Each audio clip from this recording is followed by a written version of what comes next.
Next basic terms है expenses, loss and cost. तो इनमें सबसे पहला है एक्सपेंसेस। क्या होते हैं expenses? Expenses is the cost incurred for generating revenue.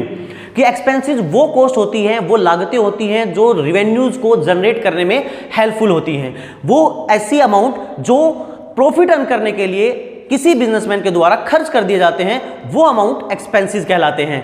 आपको बहुत अच्छे से पता है कि जब एक बिजनेसमैन बिजनेस स्टार्ट करता है तो उसका एक ही मोटो होता है कि वो प्रॉफिट अर्न करना चाहता है, और किसी भी प्रॉफिट को अर्न करने के लिए उससे पहले हमें कुछ खर्चे करने पड़ते हैं, कुछ अमाउंट स्पेंड करनी पड़ती है। तो वही अमाउंट जो प्रॉफिट अर्न करने के लिए, बेनिफिट लेने के लिए अमाउंट स्पेंड कर दी जाए, वो स्पेंड की हुई अमाउंट एक्सपेंसेस बन जाते हैं। यहां पर डियर स्टूडेंट्स दो तरह के एक्सपेंसेस होते हैं, डायरेक्ट एक्सपेंसेस और इनडायरेक्ट एक्सपेंसेस। डायरेक्ट एक्सपेंसेस जो किसी भी प्रोडक्ट के बनने तक, उसके प्रिपेयर होने तक जो उस पर लग जाए वो डायरेक्ट, और फिर उसके बाद जब वो फिनिश गुड्स में कन्वर्ट हो जाए, फिर जब उसको सेल करने के लिए मार्केट में भेजा जाता है, तो वहां पर होने वाले खर्चे इनडायरेक्ट एक्सपेंसेस। तो देखिएगा ये जितने भी एक्सपेंसेस हैं एक बिजनेसमैन को कहीं ना कहीं बेनिफिट पहुंचाने वाले हैं, इसीलिए ये अमाउंट एक बिजनेसमैन के द्वारा स्पेंड की जाती है। तो जो भी अमाउंट बेनिफिट अर्न करने के लिए स्पेंड कर दी जाए वो हमारी एक्सपेंसेस बन जाती है। और अब हमारा नेक्स्ट आता है loss. Loss is excess of period over its revenue.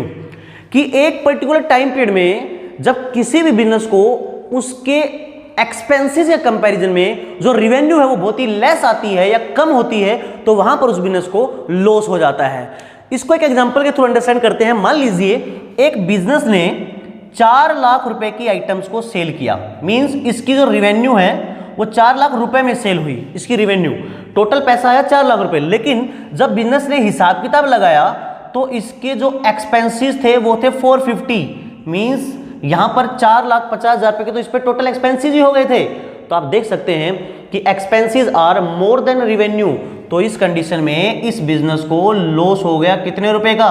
50,000 rupees का लॉस हो गया। मीन टू से अगर मैं ये मार्कर 5 रुपए का लेकर के आता हूं और इसको मैं 4 रुपीज में सेल कर दूं, यानी कि सेल करना पड़ा, मेरी मजबूरी थी क्योंकि ये इतने रुपए में सेल ही नहीं हो रहा था, 5 में भी नहीं सेल हो रहा था और 5 से ज्यादा में भी सेल नहीं हो रहा था, तो मुझे 4 रुपए में बेचना पड़ा। तो आप देख सकते हैं कि जो 4 रुपीज आए मेरे पास वो रेवेन्यू, और जो मेरी इस पे एक्सपेंसिव लग चुके थे, जो मेरी कॉस्ट इस पे लगी थी वो थी 5 रुपीज। तो 5 वाली आइटम मैंने 4 में बेची, तो सिंपल बात है 1 रुपए का मुझे हो गया लॉस।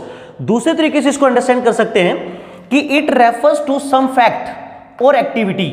यहां पर उन एक्टिविटी और उन फैक्ट से है against which firm receive no benefit, जिसमें फर्म को कोई भी प्रॉफिट रिसीव नहीं होता। मींस कुछ ऐसे इंसिडेंट हो जाना जो अनएक्सपेक्टेड थे और जिनके होने से या जिनके पीछे कंपनी को, बिजनेस को, फर्म को कोई भी प्रॉफिट नहीं होना, कोई भी बेनिफिट नहीं होना होता है। जब एक्सपेंसेस किए जाते हैं तो एक पर्पस होता है कि इनसे बेनिफिट मिलेंगे, लेकिन लॉस एक ऐसी एक्टिविटी है जिसके होने पर बिजनेस को कोई भी बेनिफिट रिसीव नहीं होता।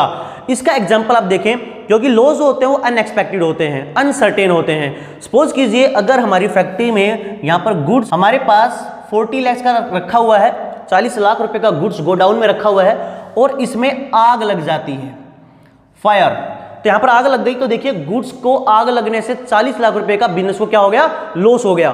तो जो ये लॉस हो गया ये अनएक्सपेक्टेड था, और इसके पीछे कोई भी बेनिफिट रिसीव, नो बेनिफिट, कोई भी बेनिफिट रिसीव नहीं हुआ। मींस लॉस भी हो गया और कुछ मिला भी नहीं। लेकिन एक्सपेंसेस के केस में जब हम एक्सपेंसेस करते हैं तो वहां पर हमें कुछ ना कुछ बेनिफिट एक्स्ट्रा मिलता है, लेकिन लॉस के केस में कुछ भी हमें नहीं मिलता, तो ऐसा केस हमारा लॉस कहलाता है। दूसरा इसका एग्जांपल लेते हैं, loss by theft.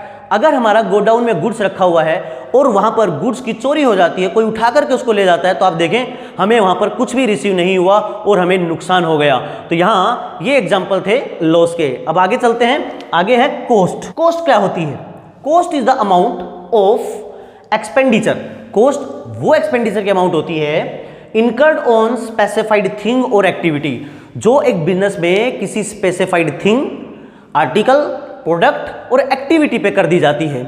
Mean to से एक बिजनेस जब गुड्स को और सर्विसेज को प्रोवाइड करता है, सर्विस रेंडर करता है और गुड्स मैन्युफैक्चर करता है या फिर ट्रेडिंग बिजनेस के थ्रू प्रोवाइड करता है, तो उनके ऊपर किया गया एक्सपेंसेस हमारी कॉस्ट बन जाती है। आप इसको यूं भी समझ सकते हैं, जब एक बिजनेसमैन अपनी प्रोडक्शन करता है या सर्विसेज प्रोवाइड करता है, तो उनको प्रोवाइड करने के लिए जो भी उसको अमाउंट स्पेंड करना पड़ा, जो भी उसको एक्सपेंडिचर करना पड़ा, वो सब उसकी क्या बन जाती है, कॉस्ट बन जाती है। अब चाहे वहां पर वो रॉ मटेरियल परचेज करे, चाहे वो सैलरी प्रोवाइड करे, चाहे वो रेंट प्रोवाइड करे, इस टाइप से बेनिफिट लेने के लिए जो भी एक्सपेंसेस कर दिए गए वो सब हमारे उस बिजनेसमैन की कॉस्ट बन जाती है।